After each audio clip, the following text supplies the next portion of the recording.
is my relationship with Allah subhanahu wa ta'ala? How do I stand before Allah subhanahu wa ta'ala? Do I know if Allah is happy with me, if He's pleased with me, or if He is displeased with me? That's the first question to ask. And how does fasting have to do with that? Think about this. Throughout the whole year, we are focused on feeding our bodies, right? We're focused on the needs of our bodies. We worry about what we're going to eat. We take our breaks to go to the washroom. We work at our job to get money so that we have food for our bodies. We're worried and focused on the needs and wants of our bodies. But is the human being just a body? Just a jasad? No. The human being also has a soul, a ruh. And so during Ramadan says, okay, for this month, stop focusing on the body and focus instead on the soul. Instead of focusing on your physical nourishment, focus on your spiritual.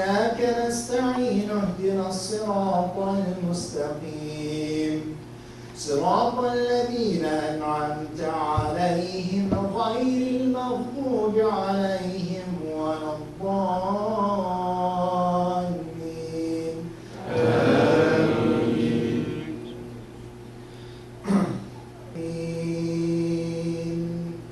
الله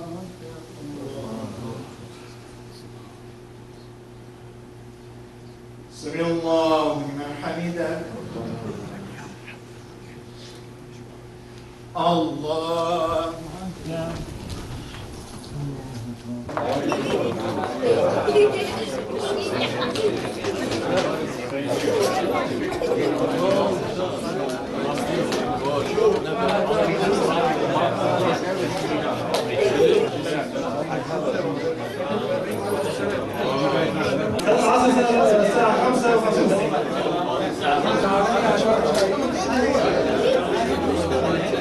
So we do have orchestra down there. If somebody wants to play between 8 or maybe after Iftar, so I'm okay. Yeah, love this street hockey.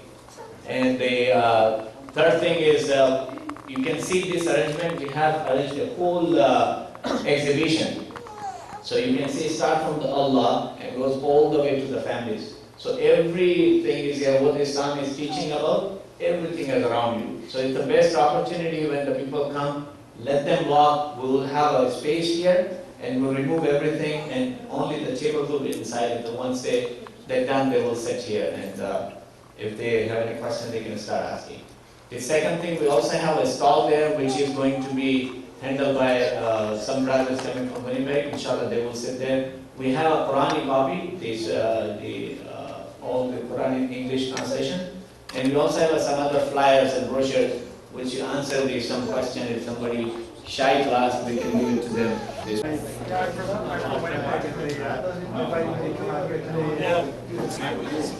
feel free to help yourself to refreshments.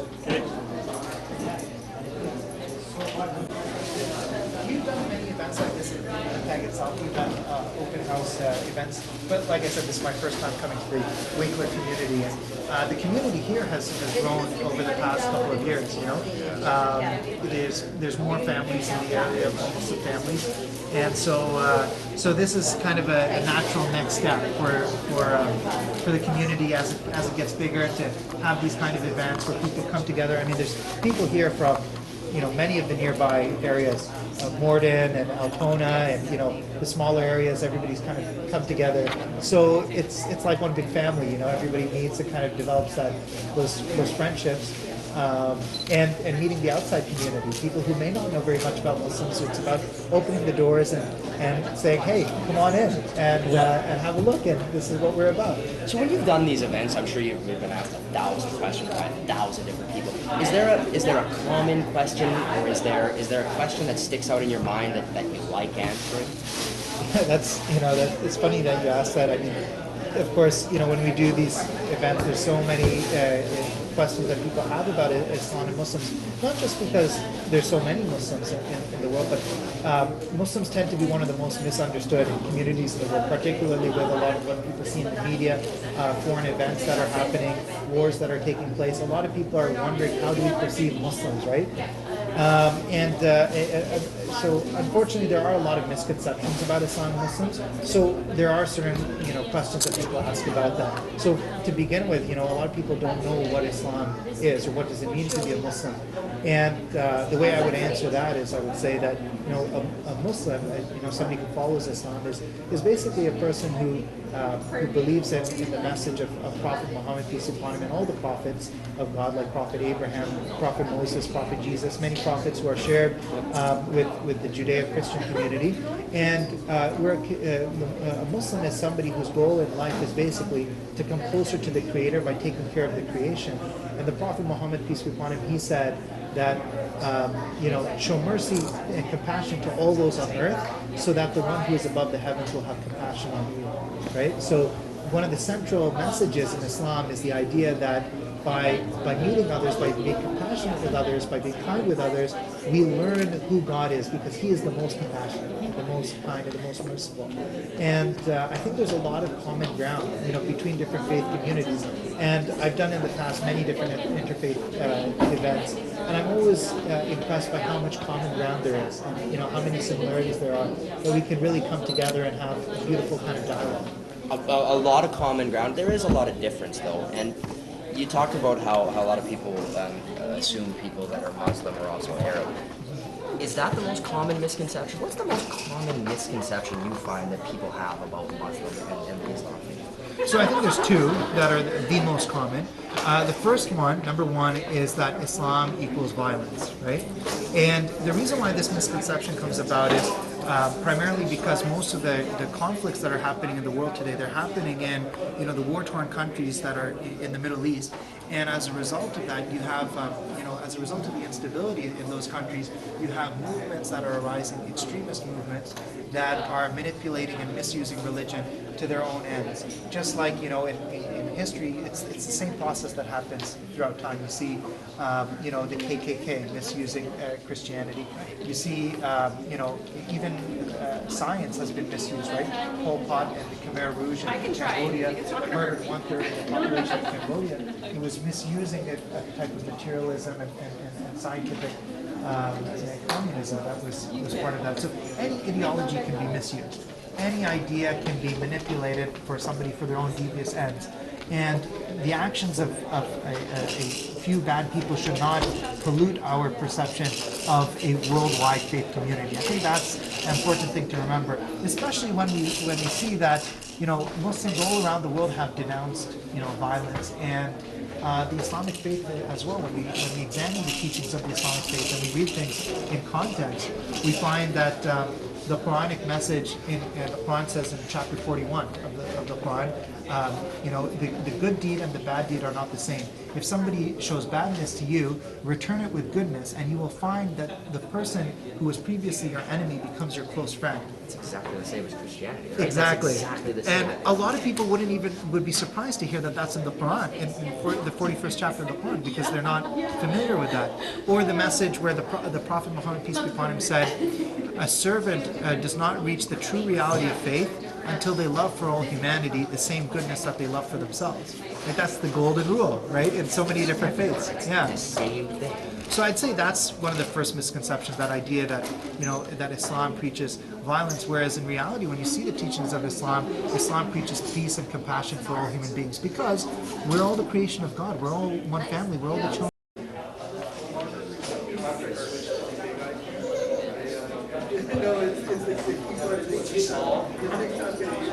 So open house means when you open the door and let the people come. And let the people come and see your house, the house built, how the house is, how layout, everything.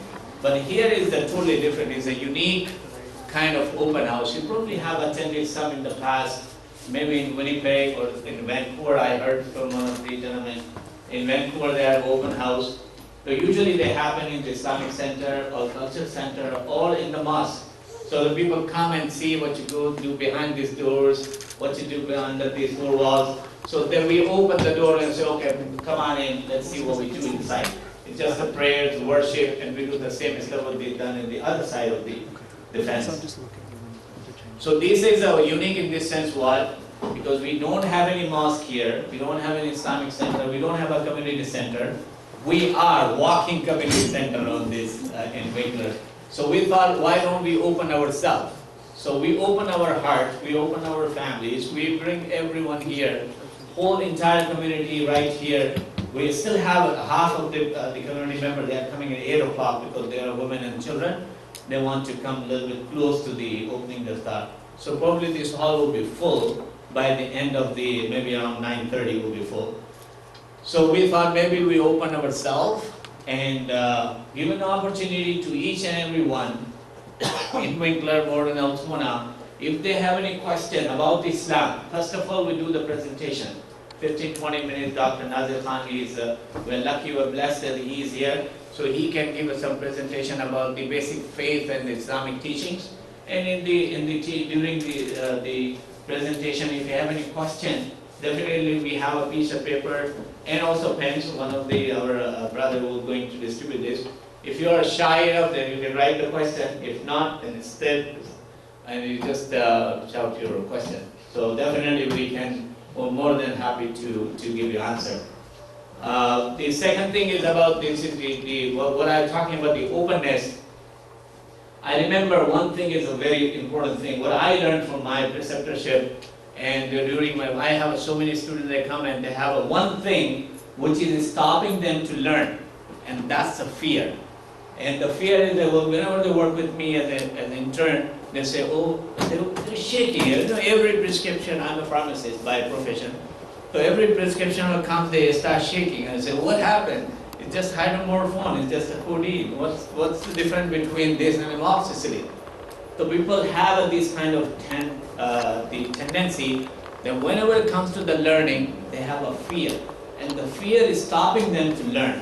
And I invited the whole community, and the whole community invited the whole the Babina Valley community to come here. Remove your fear, come and ask the question. Because this is the best way to learn to know each other. The second thing, if you don't know the people, if you don't know about the people who live around the other side of the fence, then you will not come to the judgment. I cannot judge about any person if I don't know them. I cannot have a judgment without knowing. So this is a great opportunity for each and everyone who is coming here, or we're expecting to come more people coming around 9 o'clock. We hope they will ask the question, no shyness here. So you can ask individually, you can ask publicly, or if you have any question, you can write it down. Without further ado, I'm just going to introduce our speaker today. I never read this slide, so probably I have to read. I know Dr. Nazir Khan for a long time. He born and raised in Toronto, and basically his family is from Pakistan. And he's a medical doctor, and recently he wrote the American board exam. And we hope, we pray for his success. And he's a professional. Okay, he's joining radiology, so everybody knows MRI, CT scan, right? This will be a waiting time, 6 months, 1 year. So he's a member of the MIA, and he served as an imam. Imam is equivalent to the rabbi, or the pastor, the priest or pastor. So imam is we call the leader who lead the prayers. So this is imam, and he also delivered the Friday's sermons. He is one of the khatib. We call khatib means one of the speaker for the Friday prayers, and in the Winnipeg Islamic Center in the Alice Avenue. I think it's Avenue Street. Also do in the Winnipeg Grand Mosque. Everybody knows in the Beverly St. Masjid, which is the first mosque built in Manitoba. And we can stop it there. And I prefer to give this time for people to ask questions. So, first of all, thanks for your attention, everyone. Are there any questions?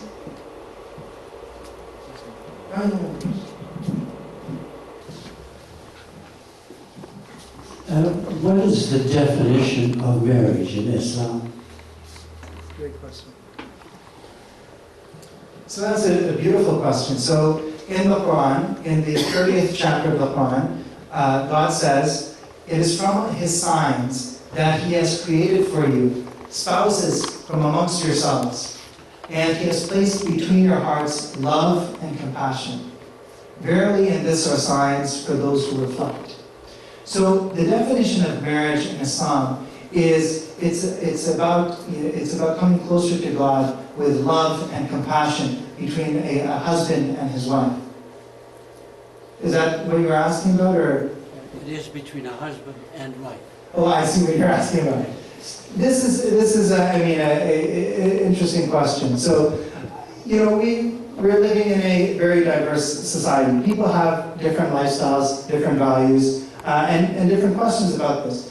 It's important that we understand as Muslims, we have a set of values, and we respect and show tolerance to people who have different values and different views. And it's not for me to impose my ideas on anyone else. And it's very important that Islam is very clear that every human being has dignity before God, and no one can mistreat another human being. So that's one of the things that people have a lot of misconceptions about. Now, this question is about really it's about people's individual choices. And as a Muslim, I have certain beliefs and values about marriage and about a husband and wife and a family unit, and that is something that that I believe is beneficial for society. But it's also very important that we respect and appreciate the diversity of Canadian society and the different views that people have. Does the Quran say that marriage is Does the Quran mention that it is between a man and a wife? It does, yeah. Any other questions?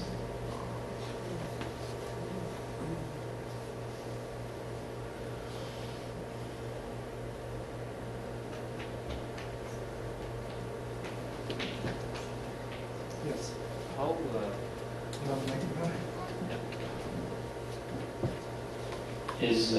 is it vary, or are there a lot of overlap? Is there a lot of overlap between Islam and the other Islamic religions?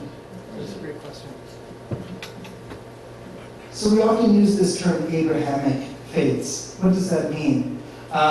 There's three major world religions that share this heritage from Prophet Abraham, and share this reverence for Prophet Abraham. And those faiths are Islam, Judaism, and Christianity. And when you study these different faiths, you find that there are a lot of similarities. The same prophets are mentioned, almost exact same stories are mentioned between these faiths. So there is a lot of overlap. And the teachings of Prophet Abraham are very beautiful and very simple about devotion to God. In the Quran, God mentions Abraham as an example for all humanity. Abraham in his devotion to God. And just like how we have, Muslims have two annual celebrations, right? So we have the Eid that comes after Ramadan, the month of fasting. There's another Eid that comes after the pilgrimage, the Hajj pilgrimage. And that Eid is about celebrating the achievements of the Hajj pilgrimage, but also celebrating the legacy of Prophet Abraham in his devotion to God. Because of how much Prophet Abraham, all the obstacles that he went through, to really establishing this clear principle of faith to God and service to humanity. A lot of people may also not be aware that the Judeo-Christian community, the heritage comes from the lineage of Prophet Isaac, right, one of Abraham's sons, and the Muslim community comes from the lineage of Prophet Ishmael, right?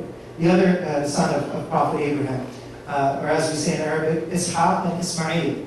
And Muslims believe that they were both prophets of God. So in a way, Muslims and their Judeo-Christian neighbors are theological cousins, in a sense, right?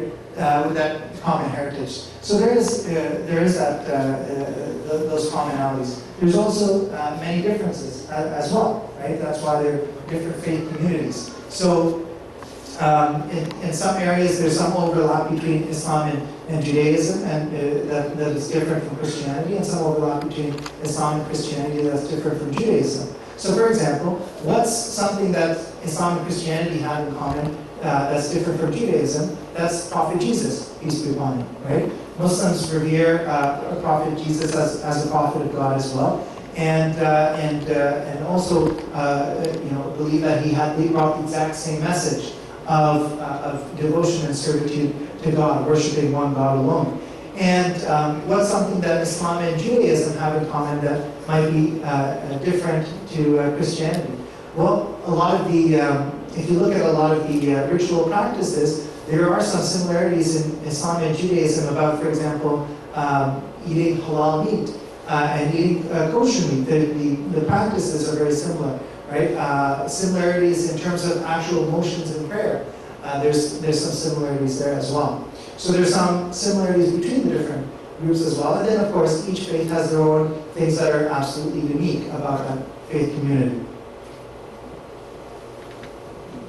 My question is about halal and haram. What does it mean halal? What does it mean haram? It's only used for food, or it's only used for something else also? So that's a good question. So halal, we tend to use it so much for food that we forget that it's a general term. Halal means that something is permissible, and haram means that something is forbidden. And so normally, the people most often encounter this when they're talking about food, right? They go to the grocery store and they say, "Is the meat halal?" Right? And so we tend to use it as though it's, like the word kosher, right? But what it means is permissible. So we can talk about moral actions as well as being halal and haram. Okay, so haram, it's haram to lie. It's just like it's haram to eat pork. It's haram to backbite, to slander, to mistreat another human being is haram, is prohibited in Islam. So that's what the words are really about. We just have to use them so often for food. We forget about the other things. Any other question? My question is our Quran is able to be our God in any time, in any second in my life, and how we can prove that? Is able to be? God. Okay, so the question is about the Quran being our God. So the question of the Quran, it says that it is right in the opening chapter of the Quran, we begin with a prayer for guidance, right? In Arabic, the Surah Al-Fatiha that we recite 17 times a day, it has in the verse in Arabic, Ihdina as-sirat al-mustaqim, right? Oh God, guide us to the straight path. And the beginning of the very next chapter says, ذَلِكَ الْكِتَابُ لَا رَيْبَ فِيهِ هُدًى لِلْمُتَّقِينَ. This is the book concerning which there is no doubt, a guidance for those who seek piety, who seek to come close to God. So Muslims believe that the Quran is a book of guidance. And there's many miraculous aspects of the Quran. The fact that it has in it moral principles that are universal, that can be applied by a civilization across time and across the world.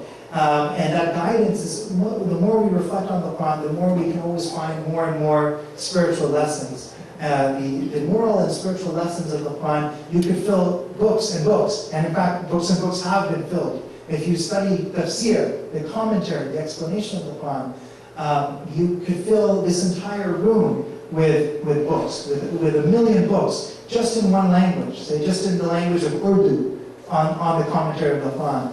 And that's not to say, what about Persian, Farsi, or Arabic? All of these different languages, right? There's so much depth to the ocean of the Quran's meanings and applying it to our lives.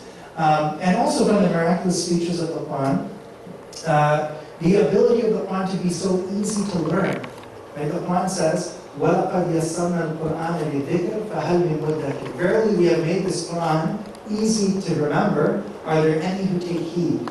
And that's really interesting because, as some of you may know, it's a tradition in the Muslim community. Many people memorize the whole Quran, cover to cover, which I did as well. When I finished memorizing when I was 19 years old.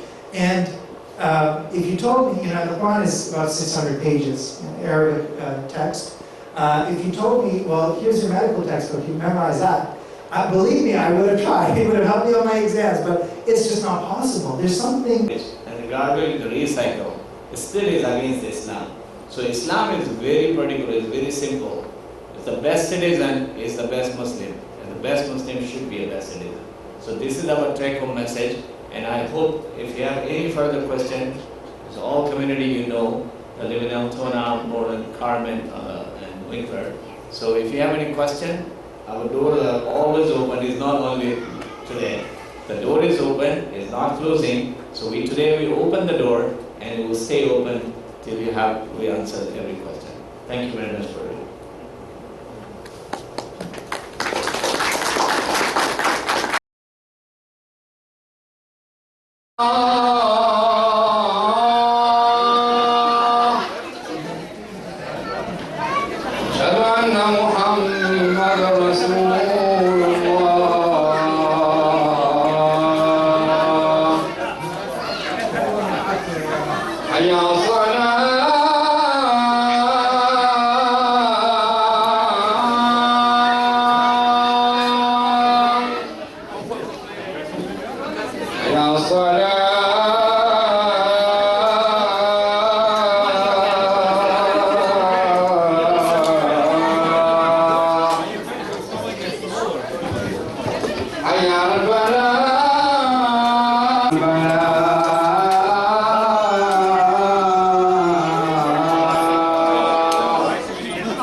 जब खत्म हो जाए तो हमें छुट्टी मिल जाए क्योंकि वो बंद नहीं कर सकते मेहमान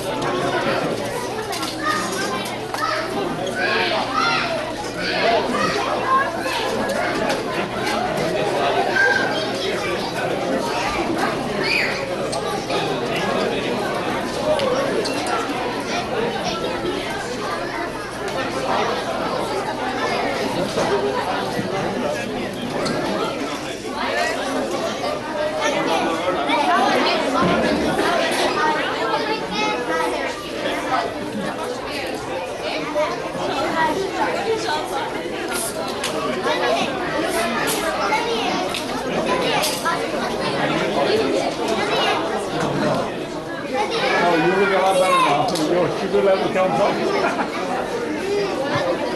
Oh, yeah, well.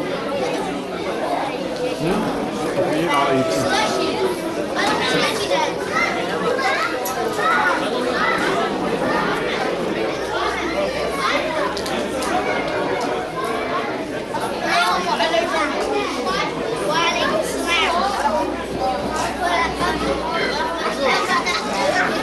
বস আমি খেয়াল আছে বস আপনার ক্যামেরা আছে দুইটা আপনার ক্যামেরা আছে দুইটা আমার মনে আছে বস মনে আছে আমি জায়গার উপরে ঘুরতেছি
Yeah, boss. All the table I'll cover.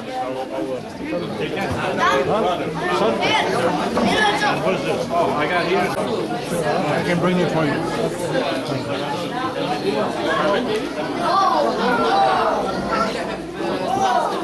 Great.